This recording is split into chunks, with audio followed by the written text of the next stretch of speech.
Okay, so when you first get someone's contact details, how do we text them to arrange going on a date? Now, if you've done it correctly, you should already have organized the date. Because I always teach people that when you first meet somebody, the whole purpose of getting their phone number should actually be not to go on the date, because you should already mapped it out. And we get the phone number in case one of us has to make last minute adjustments to the time or one of us has to cancel.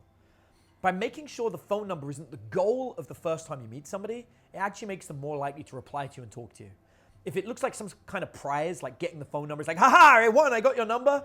Actually, the whole thing tends to fall apart. The phone number isn't a trophy. The phone number is just for logistics, which means once I've got the date secured, I should already know the time, where we're meeting, what we're doing.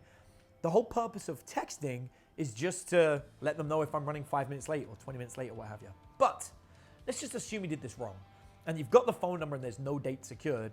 What is a first text message that we could send somebody that could ensure that we go on a first date?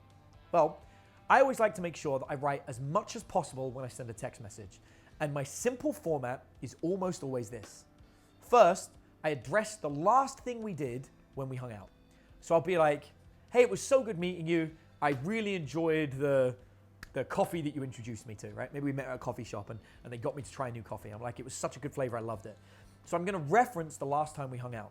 What that does is it creates a visual map in the person's mind where they can remember that moment.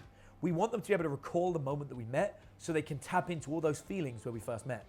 If I just go, hey, you wanna meet for a coffee next week? That's not doing that. I'm not tapping into that original emotion, and that's gonna make it very difficult for me to generate the attraction that I want.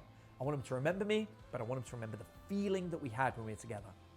Once I've gone through that part, then I actually want to do the bulk of the message. And here's where I'm going to organize the date.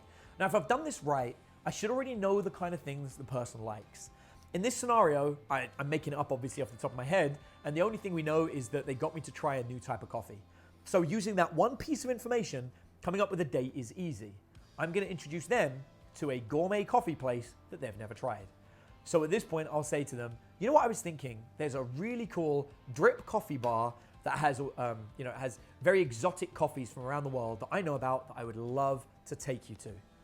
If you're interested, let me know and we can find some time next week and I can show you.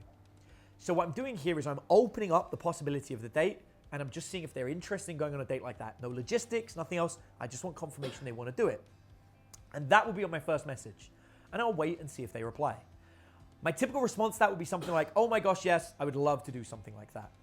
So now I've got that response, I go on to message 2. Once again, I want to respond to what they said. So they said, oh my God, I would love it. So I'm going to say, I'm so happy you're excited about it. It's one of my favorite places. This is the location of it, and I'll put in the address, and I'll say to them, I've got a few spots available next week. What day and time works best for you? I don't tell them when I'm available. I just tell them I've only got some spots available.